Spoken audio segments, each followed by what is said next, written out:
Fala galera, bem-vindos a mais um vídeo da série Houdini Node a Node. Eu sou o Thiago Laranjeira e hoje nós vamos falar sobre os nodes de Blur e Smooth, beleza? Então, para a gente começar, eu vou adicionar alguns nodes aqui na minha Network View para a gente ter um modelo mínimo para começar a trabalhar, tá? Então, esse modelo vai ser o seguinte: eu vou adicionar aqui um box primeiro, tá? E esse box eu vou entrar aqui no container e vou mudar algumas propriedades dele. Primeiro eu vou mudar aqui o tipo de primitiva para Polygon Mesh e vou adicionar uma subdivisão a mais aqui em todos os eixos. Então vou clicar aqui com o botão do meio no Axis Division e vou aqui na ferramenta de lista seletora, eu vou aumentar uma unidade, mudando o mouse aqui, arrastando o mouse um pouquinho para a direita, tá? O que é que eu vou fazer agora? Eu vou adicionar um node de Transform e vou rotacionar esse meu objeto em 45 graus em todos os eixos. Deixa eu habilitar a grid aqui para a gente ter uma referência, tá? Então o rotate aqui nele, deixa eu habilitar a visualização dele. Eu vou aumentar aqui 40 e depois de novo aqui no 1 aumentar mais 5 unidades. Aumentou demais, espera aí. Pronto, 45, 45, 45. Agora o que é que eu vou fazer? Eu vou adicionar um node de group e esse node de group eu vou usar um bounding box nele. Na verdade, não vou usar um bounding box, desculpa. Eu vou desabilitar o base group e vou habilitar o include by edges. Usar aqui o ângulo mínimo de edge de 20 graus e mudar de primitiva para edges, tá?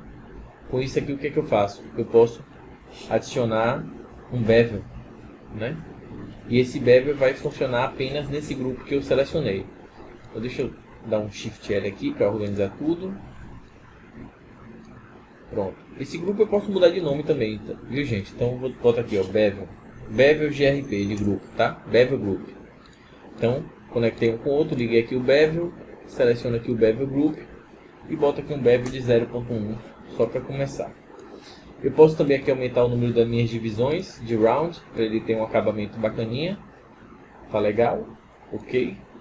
Eu posso fazer o seguinte também, gente. Eu posso exportar esses outros grupos aqui. E deixa eu ver o que esses outros grupos vão fazer. Então, eu vou adicionar um node aqui rapidinho de Blast, que é para deletar pedaços de grupo, tá? Só para eu ver o que vai acontecer com esses grupos aqui. Então, vou selecionar aqui o Edge Fillet. Pronto. Então, isso aqui é o grupo. Ele vai ter selecionado essas partes aqui. Mas eu não vou deletar não. Só estou usando isso aqui para ver, viu, gente? Deixa eu tirar o Edge Fillet e botar aqui o Point Fillet Group. Aí ele pega só a quina. Ok. E ele tem também... Deixa eu ver aqui em cima. Ele tem o Offset Group. Ah, é o mesmo grupo, tá? Então deixa eu tirar aqui o offset e usar só esses dois. Então não vou usar o blast mais, deixa eu botar ele escondido aqui. Foi só para eu ver o que é que estava sendo utilizado, o que é que aquele grupo ali significava, tá? Mas já que eu botei ele, deixa eu usar ele aqui para uma função aqui bacana. Eu posso fazer o seguinte, ó, com o blast eu posso selecionar esses dois grupos e duplicar o blast. E nesse outro blast aqui do lado, deixa eu botar um aqui um pouquinho mais para cima e um outro um pouquinho mais para baixo para a gente poder ler. Eu vou usar aqui a função delete non selected. E aí ele vai deletar só a outra parte, tá? Então eu tenho aqui com um blast eu tenho só as faces retas e com o outro blast eu tenho só as partes curvas. E aí eu posso adicionar aqui dois nodes de color, tá? Então eu vou adicionar o primeiro node de color aqui. E deixa eu copiar esse node aqui também com Alt e adicionar o segundo node de color aqui. Então no primeiro node, que é as bordas, eu vou querer uma cor vermelha, por exemplo. Então deixa eu ligar ele aqui. Opa, na verdade era esse daqui que eu queria uma cor vermelha.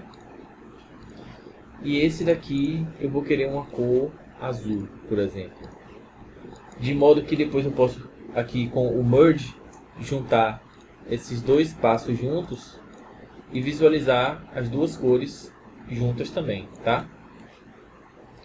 Então deixa eu organizar aqui meu Network View. Isso aqui eu gosto de deixar mais simétrico.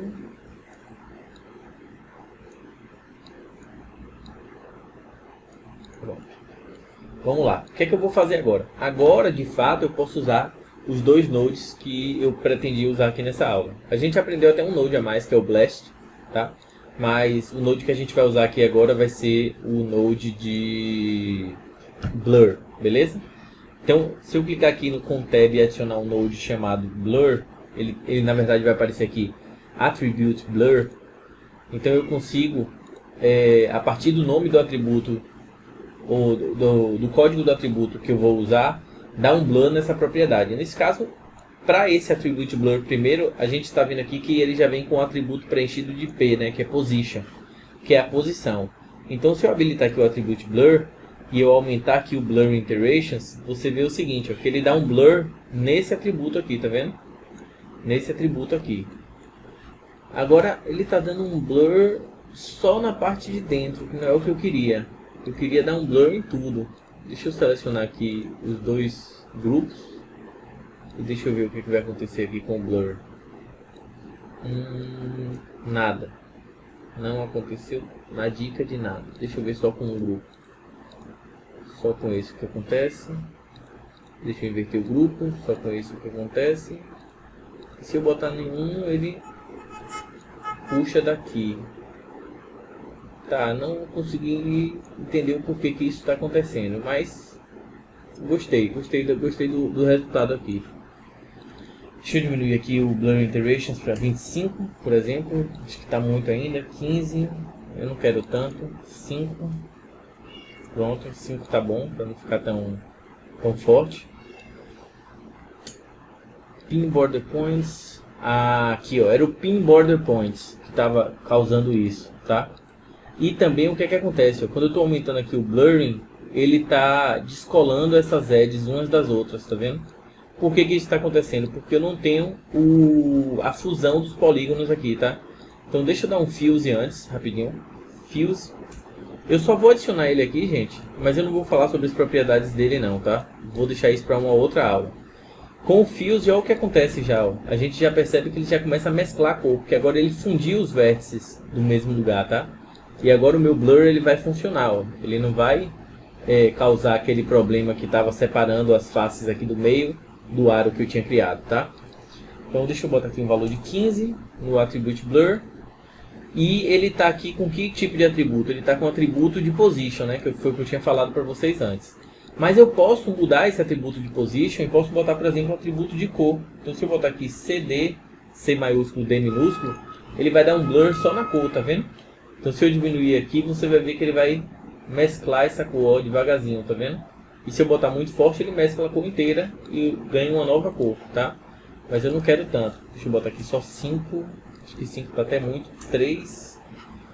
Então aqui você vê o blur que ele dá, tá vendo? No color. Mas eu posso usar também os dois. Eu posso usar o color e o position, tá? E aí, se eu aumentar aqui um pouquinho mais, você vai ver que eu consigo um blur tanto na coloração quanto na geometria, tá? Outro node que a gente pode usar que não é o blur é o smooth. Então vou adicionar aqui o smooth.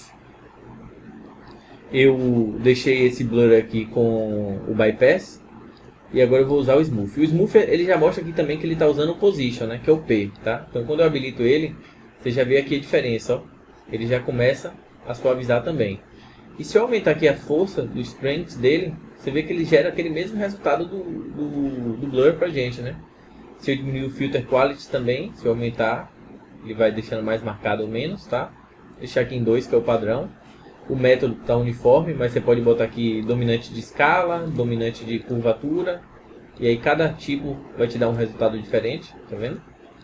E do mesmo modo que o Attribute Blur, você pode usar aqui também a cor. Então você pode botar aqui CD, C maiúsculo, D minúsculo, e ele vai também suavizar a cor, tá? E se você quiser ter um processo mais controlado, você pode deixar os dois ativos e utilizar só um. Por exemplo, o Blur eu vou usar o Position e o Smooth eu vou usar só o Color. Então você pode isolar esses parâmetros e utilizar uma coisa só em um e outra só em outro. Então, por exemplo, o Position eu posso exagerar um pouquinho mais para 15 E o Smooth eu posso diminuir um pouquinho mais para 25. E aí eu tenho essa cor mais viva aqui no meio. Quanto mais eu diminuir para 15, menos forte vai ficar essa transição, né? Vai ficar mais marcado o azul e mais o vermelho, tá? Então, eu acho que por essa aula a gente já falou de um bocado de nodes aí, falou do Fuse. O Fuse, ele só fundiu os vértices pra gente, né? Para que isso aqui não acontecesse. Se eu desabilitar o Fuse aqui, você vê que ele separa as malhas, né? Ele considera que os dois grupos que vieram de antes, dos dois blasts, são partes diferentes de malha, né? Com o Fuse, ele funde tudo e a gente tem uma malha mais uniforme, né? Mas eu vou falar dos detalhes do Fuse em uma outra aula. A gente aprendeu também sobre o Attribute Blur e o Smooth, que ambos têm a mesma função, mas usam cálculos ligeiramente diferentes. E deixa eu ver o que mais eu falei aqui do Blast também, que é um node para deletar geometria. E você pode usar grupos para fazer isso e também inverter a seleção direto aqui dentro dele, tá? Existe outra forma também de inverter a seleção de grupos, mas eu vou deixar para falar isso em outra aula também, talvez na aula do Fuse, beleza? Então galera, essa foi a aula de Blur e Smooth, e a gente falou também de Blast e de Fuse. Mas na próxima aula a gente vai falar sobre o Polywire. Inclusive aqui, eu estou vendo que pela minha planilha aqui, a próxima aula a gente vai falar de Fuse. Então já ficou aqui uma breve introdução do que esse Node faz, né? Que é fundir pontos na malha. Então vejo vocês na próxima aula. Até lá!